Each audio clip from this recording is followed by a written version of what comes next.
Bom dia, pessoal do nono ano, vocês estão bem?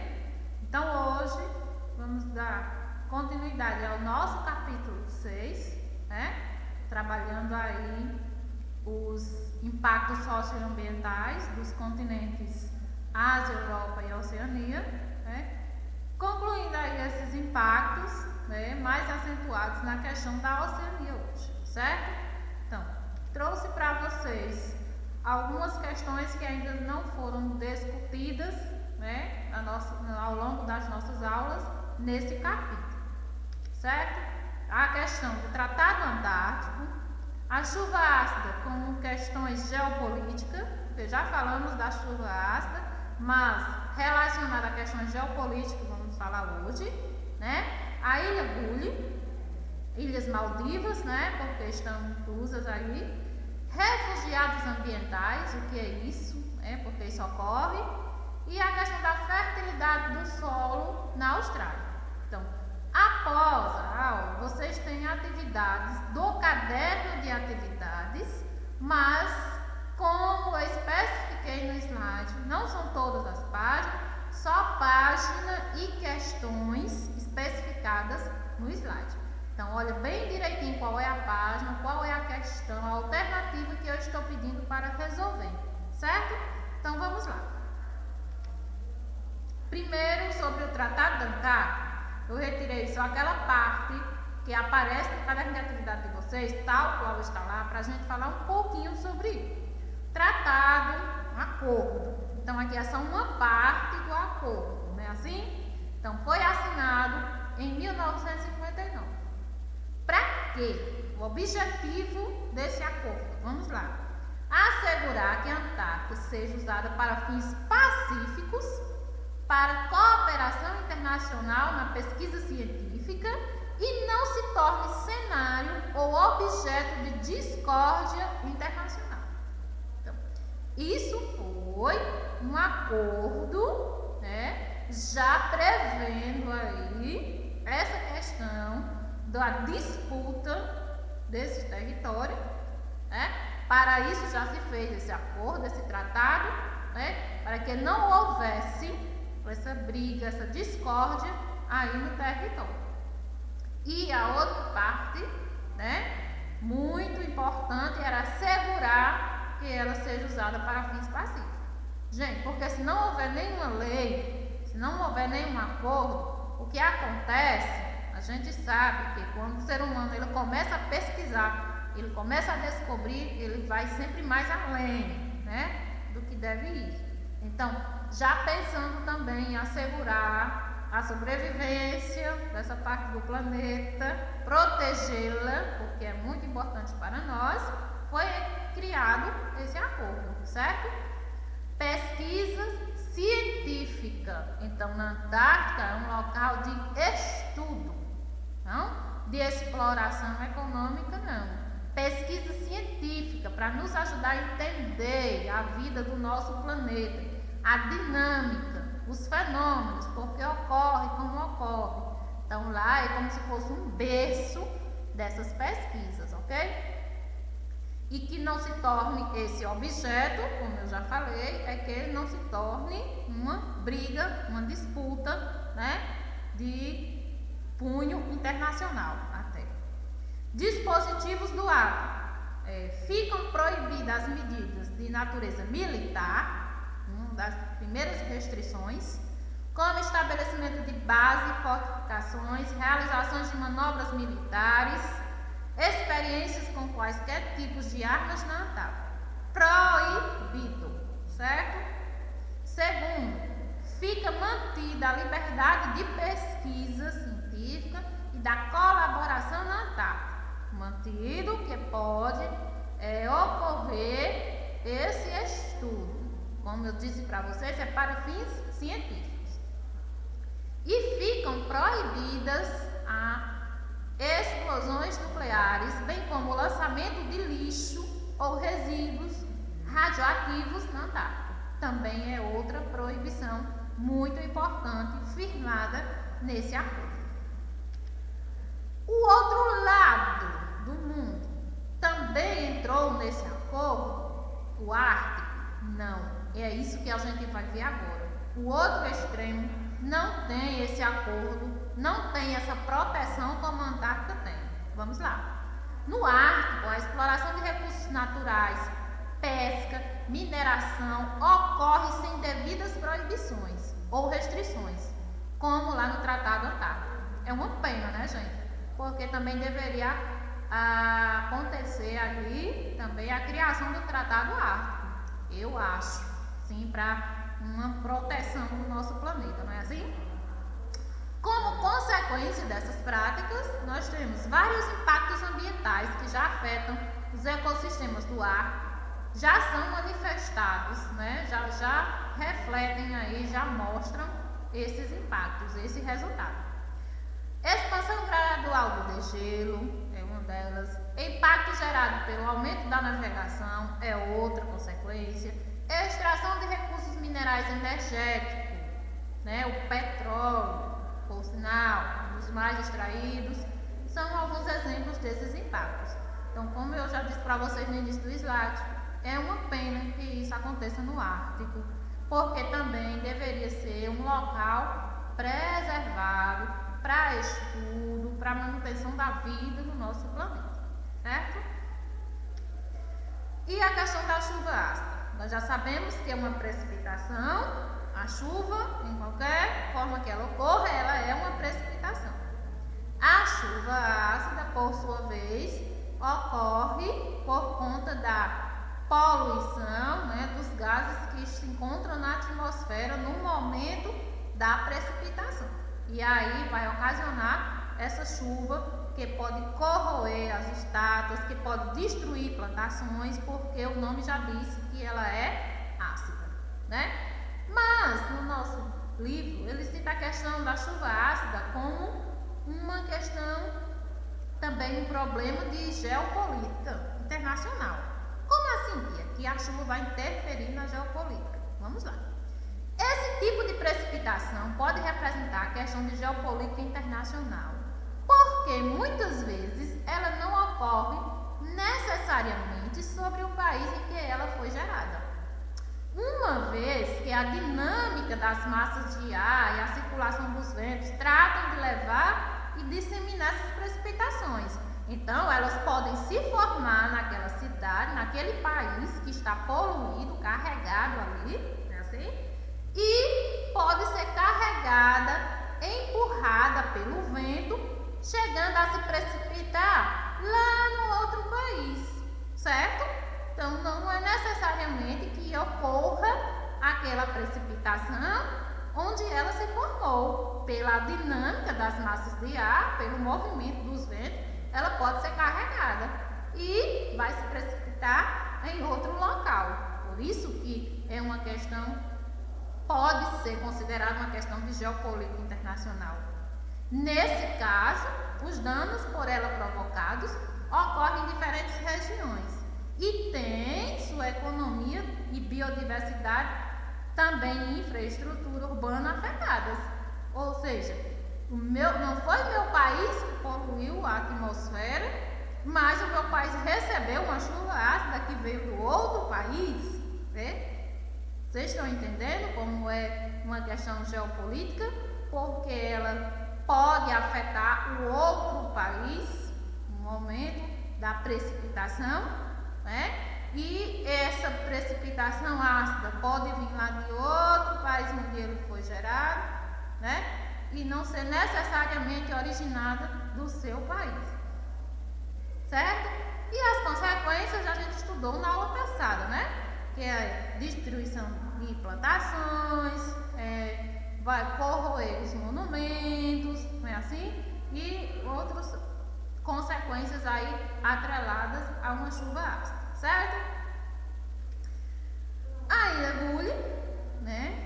Vamos lá para o conjunto, né, das Ilhas Maldivas.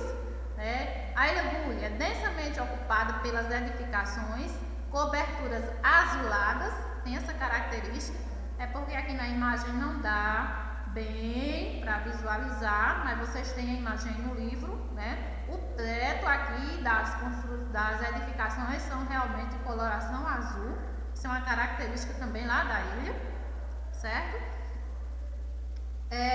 Aqui no interior de uma das ilhas, né, eu trouxe essa imagem belíssima, né, de se ver, imagem de Ilhas Maldivas, estão situadas no Oceano Índico, a sudoeste da Índia, essa aqui é a localização, entre as latitudes 1 grau sul e 8 graus norte. Aproximadamente a longitude é de 73 graus a leste.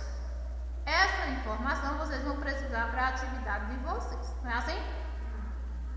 Então, a continuidade do aumento de temperatura atmosférica provocar a subida gradual do nível dos oceanos, ameaçando o avanço das águas sobre parte das ilhas ou desaparecimento completo de algumas delas. Lindo, né? É lindo, mas pode desaparecer, certo? Estão vendo aqui os problemas, os fatores, né?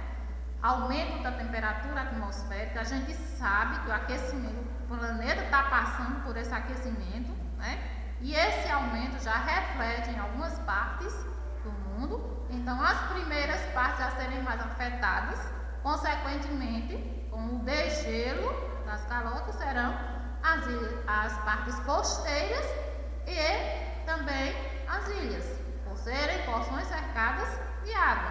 Então, se o oceano aumenta de nível, o que acontece com a ilha? Ela desaparece. O nível dos oceanos está ameaçando, né, a vida nessas ilhas, certo? Algumas delas podem desaparecer totalmente, outras podem desaparecer só em algumas partes, mas isso já está constatado que ocorre com esse aumento do nível dos oceanos, certo?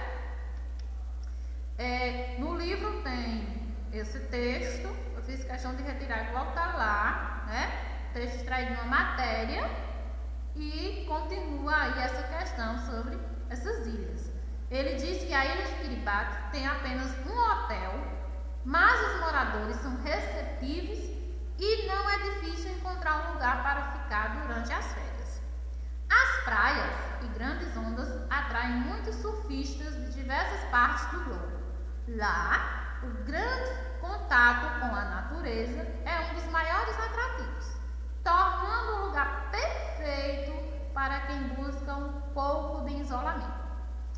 Os dias de turismo em Kiribati, no entanto, estão contados.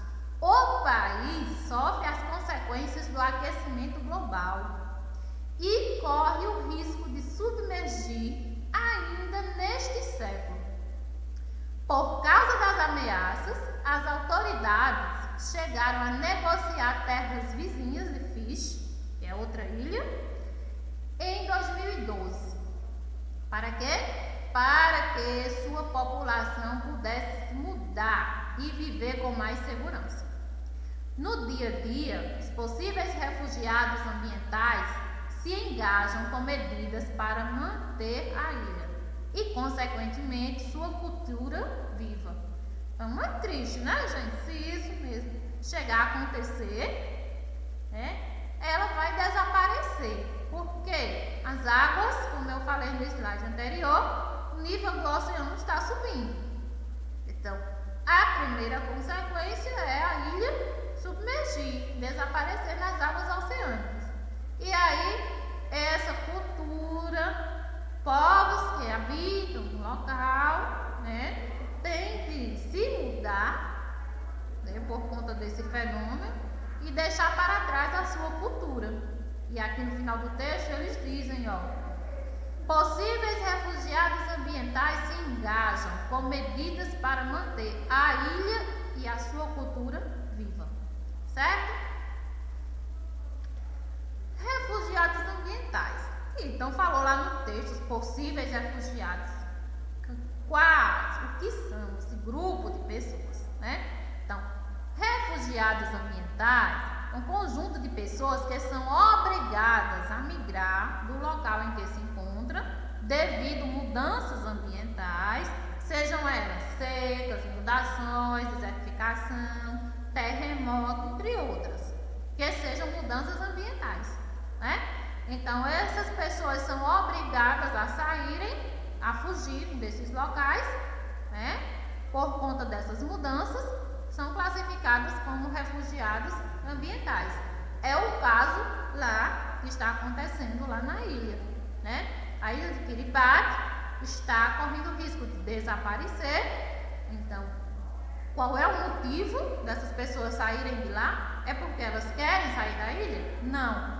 Elas estão sendo obrigadas a saírem para a mudança para a ilha vizinha, para a ilha Fish, porque aquele território lá tende a desaparecer com o aumento das águas do oceano.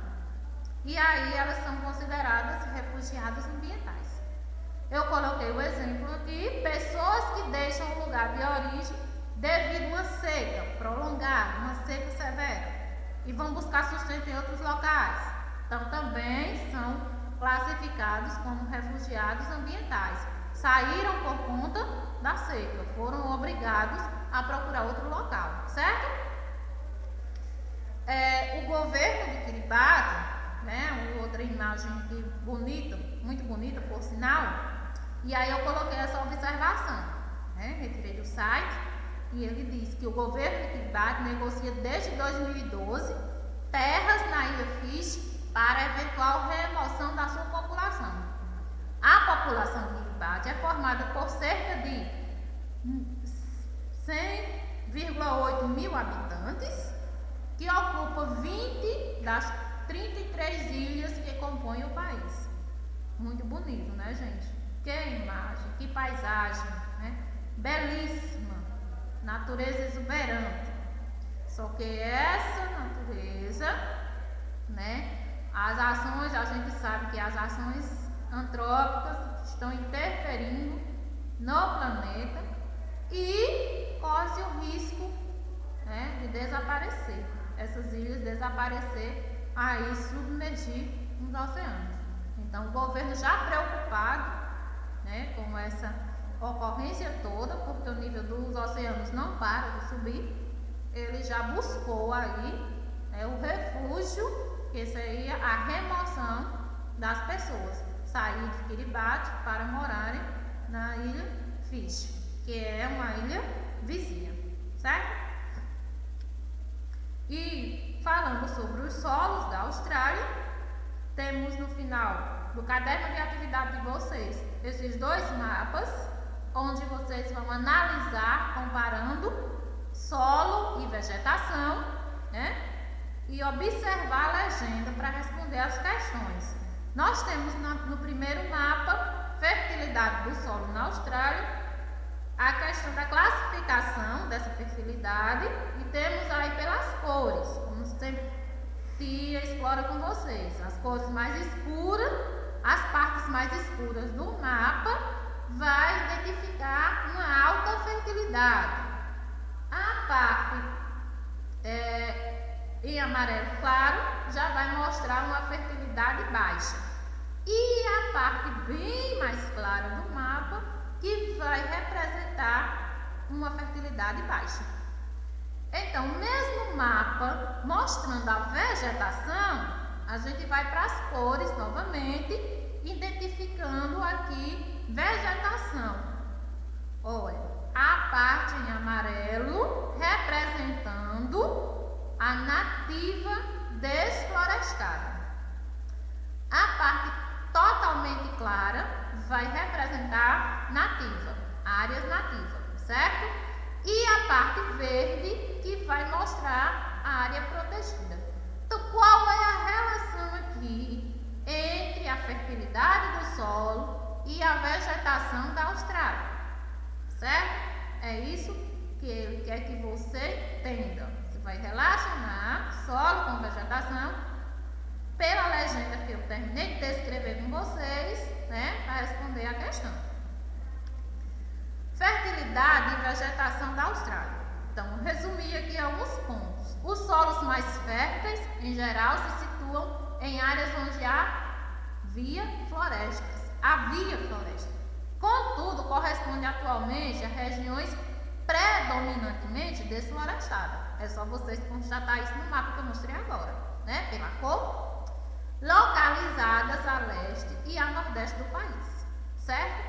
O outro ponto que eu destaquei é que solos de baixa fertilidade se concentram principalmente no centro e no oeste do país, onde o clima é de modo predominantemente árido e o bioma é deserto, certo? Gente, por hoje é só. Vocês resolvam a atividade, né? Fiquem em casa, tenham uma boa semana e até a próxima aula.